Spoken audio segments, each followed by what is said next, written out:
जय हिंद, वंदे मातरम, भारत माता की जय। राष्ट्रवाद की बात प्रहार के साथ आप सभी का हार्दिक स्वागत है। दोस्तों, जैसा मैंने कहा था अपने पिछले वीडियो में कि अब की बार किसी भी सूरत में at any caste Bharatiya Janata party को दिल्ली जीतना है। और जैसे जैसे दिल्ली का चुनाव आगे बढ़ते गया, भारतीय जनता पार्टी ने जिस हिसाब से जोर लगाया और अब की बार जो इन्होंने अपना रणनीति बदला कि जो भारतीय जनता पार्टी का विजन रहता है, संकल्प पत्र, उन्होंने कहा कि मैं एक बार में नहीं 3 बार में अपनी घोषणाएं लाऊंगा। और 3 बार घोषणाएं लाने के बाद चौथी घोषणा जो बजट सत्र में हुआ कि 12 लाख की छूट, 12 लाख के इनकम पर 1 रुपया नहीं देना है, ये समीकरण ही पूरा बदल दिया।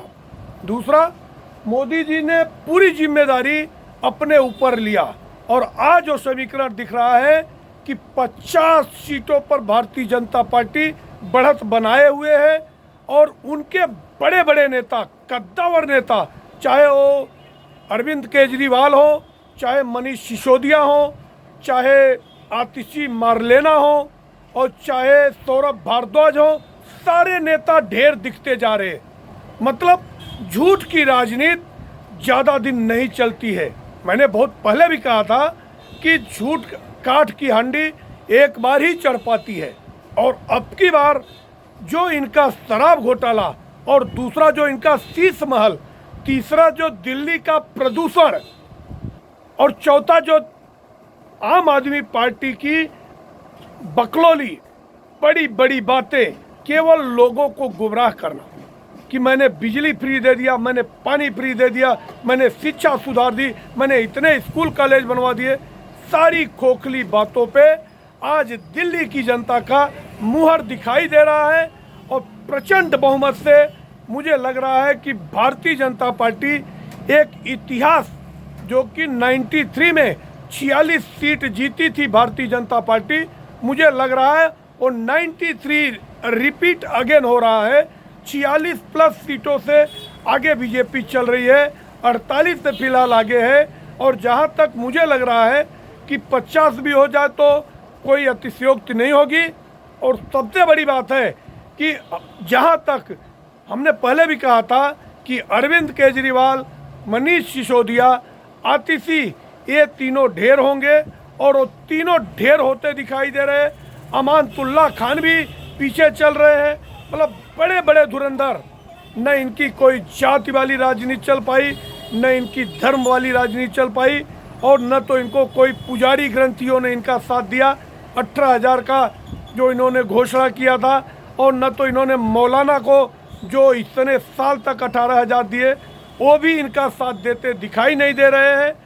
और आने वाला जो परिणाम, अभी तो रुझान है, मगर इलेक्शन कमीशन के साइड पे भी जिस हिसाब से भारतीय जनता पार्टी 36 प्लस सीटों से आगे चल रही है, मतलब कहीं भी कम बहुमत आने की कोई गुंजाइश नहीं है। भारतीय जनता पार्टी एक इतिहास रचने जा रही है। जो कि लोग कहते थे कि मोदी पूरी दुनिया फतेह कर लिए, मगर 3-4 धर्म धुरंधरों को नहीं फतेह कर पाए। तो अब की बार भारतीय जनता पार्टी एक टारगेट बनाएगी कि जब तक 2029 या उसके तब तक जो चुनाव होने वाले हैं, भारतीय जनता पार्टी का एक स्ट्रेटजी होगा कि जो अविजय नरेंद्र मोदी का जो चेहरा है, जो कि निष्कलंक, एक भी कोई दाग उनके ऊपर चिपकता नहीं है, न तो अपने देश के न विदेश के। यहाँ तक जार सोरस भी बहुत कोशिश करके भी नरेंद्र मोदी को हटा नहीं पाए। इस हिसाब से मुझे लग रहा है कि नरेंद्र मोदी का जो एक बार विजय रथ है, फिर लोकसभा चुनाव के बाद आगे बढ़ता जा रहा है, चैरियत। और अगर दिल्ली फतेह करते हैं तो जो आने वाला 2 चुनाव है, मैंने पहले भी अपने वीडियो में कहा है कि हमारा टारगेट है 2 और स्टेट, एक तो बिहार में अपनी खुद की सरकार हो, जैसा कि अटल बिहारी वाजपेयी के पुण्यतिथि पे विजय सिन्हा ने कहा था कि हमारा एक विजन कि अटल बिहारी वाजपेयी जी का सपना था कि बिहार में भारतीय जनता पार्टी की एक छत्र सरकार हो, और अब उस विजन पे कल से ही नरेंद्र मोदी लग गए। कल के बिहार के जितने भी सांसद हैं 30 सांसद आके नरेंद्र मोदी जी से मिले, और जो वहाँ पे उन्होंने मखाना के लिए एक बड़ा पैकेज दिया है, और मखाना इंडस्ट्रीज की शुरुआत होगी जिसमें लाखों युवाओं को नई अपॉर्चुनिटी मिलने वाली है।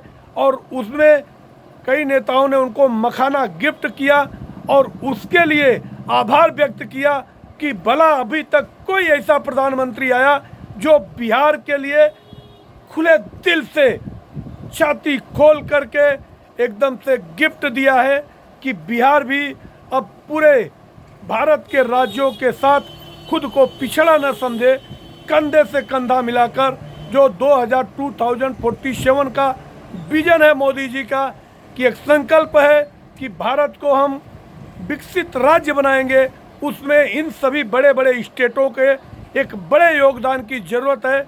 अगर ये स्टेट मजबूत होंगे और इनकी जीडीपी बड़ी होगी, अगर ये सरकार को अच्छा कंट्रीब्यूट करेंगे और ज़्यादा टैक्स कलेक्शन करके अगर केंद्र सरकार को देंगे, उसके बदले में एक बड़ी गिफ्ट नरेंद्र मोदी जी देंगे। तो मखाना इंडस्ट्रीज के नाम पे जो बिहार को इसके पहले उन्होंने जो वहाँ की मतलब एक एक करके नरेंद्र मोदी का जो विजन बिहार है वो दिखाई दे रहा है। जहाँ एक तरफ केजरीवाल 15 करोड़ के खोखले वादे किए और जिनके जिनके लिए किए वो सारे चुनाव हार रहे हैं, मतलब हारे हुए प्रत्याशी को कोई 15 करोड़ रुपए देगा। जनता के सामने केजरीवाल नकाब होते जा रहे हैं, पर्दा गिरते जा रहा है। और जहां तक मेरी जो एनालिसिस है, इतने सालों का जो मेरा तजुर्बा है, ज़मीनी लोगों से जुड़े हुए लोगों से जो मेरे पास फीडबैक आती है, उसके अनुसार मैं कह रहा हूं कि अगर केजरीवाल, मनीष सिसोदिया, आतिशी सिंह और अमानतुल्ला खान अगर ये चुनाव हारते हैं तो कोई अतिशयोक्ति नहीं होगी, कोई बड़ी बात नहीं होगी, और न तो इनके लिए कोई जनता सड़क पे उतरने वाली है। बाकी आज का दिन दिल्ली का दंगल होने वाला है। सारे विपक्षी दल रंडी रोना रोने के लिए दिल्ली में आने वाले हैं और चुनाव आयोग के खिलाफ ये लोग एक बड़ा मोर्चा भी निकाल सकते हैं, क्योंकि ये हार हजम नहीं होगी, एक बड़ी हार होगी। जहां की पहली बार 70 में से 67 जो पूरे भारत में ऐसा कभी कोई पार्टी नहीं जीती थी, या तो वो चीज़ रिपीट करने वाले 2020 में 70 में से 62 सीट जीतने वाले केजरीवाल अगर ढेर होते दिख रहे, 25 और 30 के बीच में सिमटते जा रहे हैं, तो इतनी बड़ी हार एक बार कलेजे में उतरेगा नहीं। मगर मैं कहता हूं कि जो वो दिल्ली सरकार है, दिल्ली की जो पुलिस है, इतनी सक्षम है, इन लोगों को आराम से निपटाएगी। इन लोगों की कोई दादागिरी, गुंडागिर्दी पूरे देश में नहीं चल पाएगी। और मेरी एक और अपील है कि जनता जनार्दन ने अगर एक कॉल दिया है भारतीय जनता पार्टी को और ख़ास तौर से नरेंद्र मोदी जी के नाम पर, तो एक बड़ी जीत दिखाई दे रही है। और ये बड़ी जीत अगर होगी तो पूरे देश में जो भारतीय जनता पार्टी समर्थक है, उनके दिल में एक बहुत बड़ी जश्न और हर्षोल्लास होगी। आप लोग भी देखते रहिए हमारा चैनल। आप चैनल को सब्सक्राइब करो। हमारे चैनल में कोई झूठ नहीं होता है, सारे सच्चाई पे हम बात करते हैं। और अगर कोई भी दीन दुखी गरीब, उसकी आवाज़, मजलूमों की आवाज़ उठाने के लिए अगर आप हमारे कमेंट सेक्शन में आके कहीं का भी मुद्दा पूरे भारत का अगर आप देते हैं, किसी महिलाओं के साथ किसी प्रकार की जोर जाती होती है, अगर ऐसा मुद्दा भी है तो आप हमें दीजिए। हम आपके मुद्दे को अपने चैनल में सब्सक्राइब जरूर एक वीडियो बनाएंगे, और आपकी आवाज़ मजबूती से प्लेटफॉर्म पे उतारेंगे और हमारी बात सरकार तक पहुंचती है, ये हमारा कॉन्फिडेंट है। जय हिंद, वंदे मातरम, भारत माता की जय।